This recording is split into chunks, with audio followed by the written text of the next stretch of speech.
आज जब मुंबई जाने वाली फ्लाइट की दुर्घटना की खबर आई, तब हम सब पागल हो गए थे।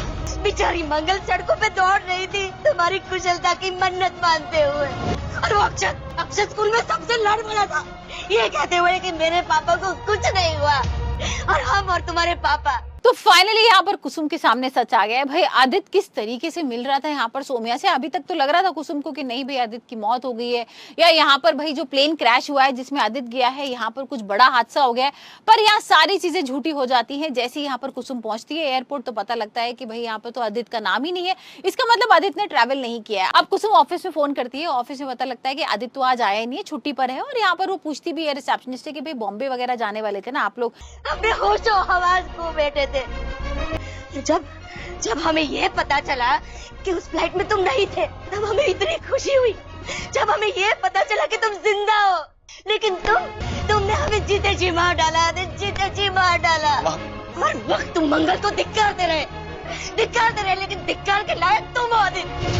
तो आप लोग कहाँ गए हैं और आप लोग किस प्लेन से गए हैं वो सारी चीजें बता दीजिए। तो यहाँ पर रिसेप्शनिस्ट कहती है ऐसा तो कुछ भी नहीं है, बॉम्बे में तो हमारी कोई मीटिंग वगैरह नहीं है, हमें तो कहीं नहीं जाना था यहाँ पर, और आदित्य को तो हमने कहीं नहीं भेजा है। वहीं उसके दिमाग अब चलने लगता है और यहाँ फिर वो सोम्या के बारे में पूछ लेती है कि सोम्या भी आपके यहाँ काम करती है ना, आप उससे बात कराएंगे। तो यहाँ वो मना कर देती है रिसेप्शनिस्ट कि सोम्या आज आई नहीं है, उसका आज जन्मदिन है और अपना जन्मदिन सेलिब्रेट कर रही है। अब जैसी कुसुम ये सुनती है कि उसका जन्मदिन है, वो सेलिब्रेट कर रही है और आदित्य भी नहीं है, वो तुम्हारे गुणगान गाते हुए नहीं थकती, लेकिन तुम अपनी लाज शर्म खोल के पी चुके हो।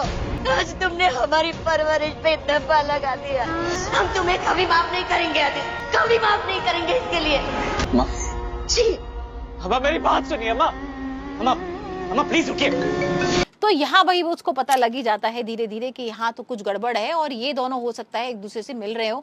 और यहाँ पर वो एड्रेस पूछ लेती है सोम्या का और पहुंच जाती है भाई सोम्या के यहाँ। अब जैसी वो सोम्या के जाने वाली होती है आदित्य को फोन करती है, आदित्य का फोन उठ जाता है क्योंकि आदित्य का 2-3 घंटे से फोन नहीं मिल रहा था, उठा नहीं रहा था वो। हम देख रहे थे ना किस तरीके से यहाँ पर भाई एक रोमांटिक डेट पर आए हुए हैं दोनों लोग। यहाँ पर आदित्य ने बहुत अच्छी सी तैयारी करके रखी है, पूरा डेकोरेट कर रखा था, गाने वाले को भी बुलाया हुआ था, गाना भी गा रहा था यहाँ पर सोम्या के लिए। तो आदित्य तो उन सारी चीजों में बिजी था, तो भाई कहाँ से फोन उठाएगा। लेकिन अब वो जैसे ही फोन उठाता है तो कुसुम उससे पूछने लगती है कि तुम कहां पर हो और तुम भाई कहां पहुंचे।